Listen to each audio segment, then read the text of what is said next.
Diba? Hindi ko alam kung paano yung ginaganon ba. Binilin mo pa. So, eto na nga mga Habibis. Mayroon akong binili na online. Tapos, nung isang araw si Happy David, narinig ko sumigaw.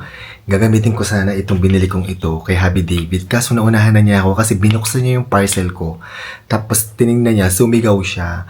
At dahil hindi ko na siya mapaprank dito, ang gagawin ko, ipaprank ko si Ate Rose tsaka si Lindy. Pero magkasama sila ngayon, kaya gagawin ko, baka isa na lang sa kanila. Siguro si Lindy. Ito guys, oh. Pag binuksan kasi to, yan. Pag binuksan mo to kasi, ano, papakita ko sa inyo kung paano. Ayan.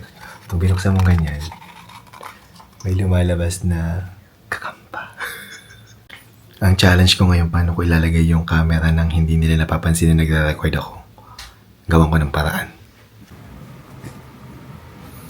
So, ito na nga mga Habibis. Mayroon ako nabili dito. Ayan o. Papakita ko sa inyo.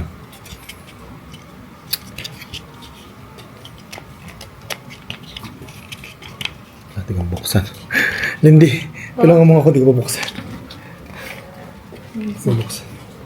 Buksan mo. Bibenta ko yan. O diba? Hindi ko alam kung paano yung ginaganon ba.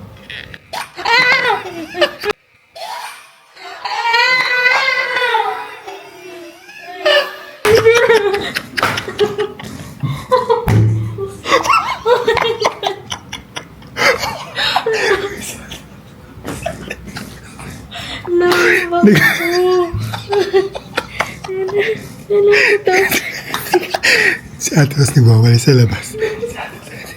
Si Ate Rose. Wait lang, si Ate Rose na next. Hindi ko din mabuksan. Nabuksan mo ba, Lindy? Tingnan mo si Ate Rose kung kaya niya. Ano po yan, sir? Ito nga, hindi ko nga mabuksan eh. Itong binili ko. Hala. Hindi ko mabuksan. Dito ka para makita natin kasi ibebenta ko dapat yan sa online. Dito muna, Ate Rose. At baka makita nila dun sa Ha? ginagano. Yan, nabuksan mo? Ito ba?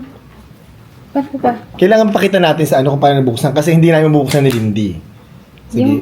Kapag ganyan niya ang pagbukas. Yan. Ganyanin mo siya. Tas, Ayaw, sir. ayaw, di ba? Ano niya? Ganyanin mo pa. Ay!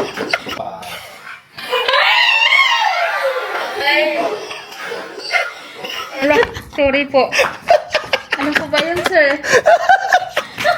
May gamba? Wala tayo, sir. Wala. Oh my God, grabe. Si Happy David hindi ko na na-prank kasi nung binili ko to si Happy David, pinakalman yung package ko. Tapos sabi, ano kaya ito? Binuksan na ang dinay. Tapos nandito ako, nandito si David, sumisigaw. Bahala ko din, sir. Diba? Oh, diba? Success! Parang totoo kasi malambot po siya. Diba yun? Success. Parang nahulog yung puso ko, sir.